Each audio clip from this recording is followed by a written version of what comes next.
Sveiki, mėly Netiks TV žiūrovai. Su jumis laida Visiška 3214 visiška nesąmonė. Visiška nesąmonė. Blemba. Nesąmonė, nu.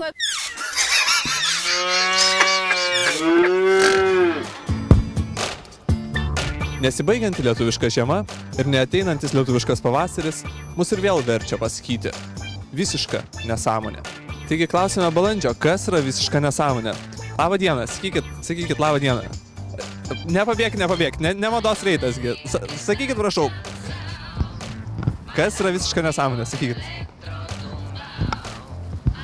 Balandžiai yra visiška nesąmonė. Paklauskime, koks šį kartą Lietuvos žmonių nesąmonių top 5?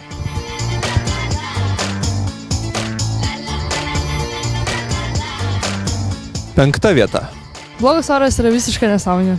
Kad jau teko laimė gyventi Lietuvos šalyje, reikia susitaikyti su tuo, kad čia dažniau lis arba snigs. Nors, tiesą sakant, Netiks TV komanda oficialiai reikalauja gero oro.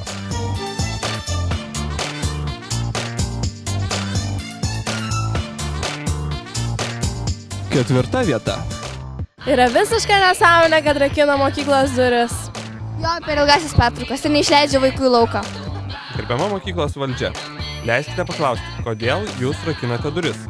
Tikimės, kad jau gaminate paraktelį kiekvienam mokiniui, juk mokykla antrieji namai.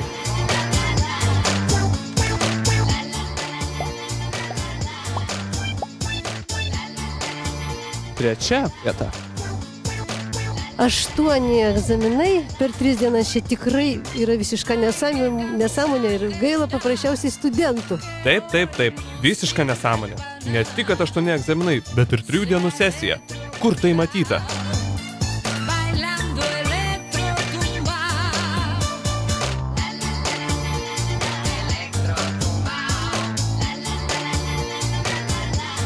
Antra vieta. Blemba. Krizė yra visiška nesąmonė.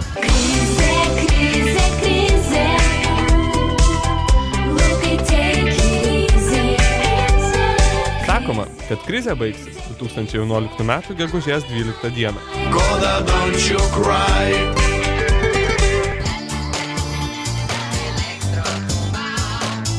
Pirma vieta.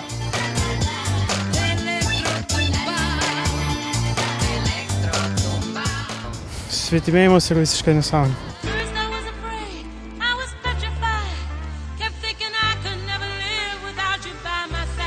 Netiks TV komanda visiškai rimtai ir atsakingai pritarė. Susvetimėjimas yra visiška nesąmonė. Ką jūs pasakytumėt, yra visiška nesąmonė? Visiškai. Tai nėra, viskas tvarkoj, man atrodo. Viskas tvarkoj. Nu ką, būna ten kažkokių nedarazumėjimų, bet nesąmonės tai tikrai nėra.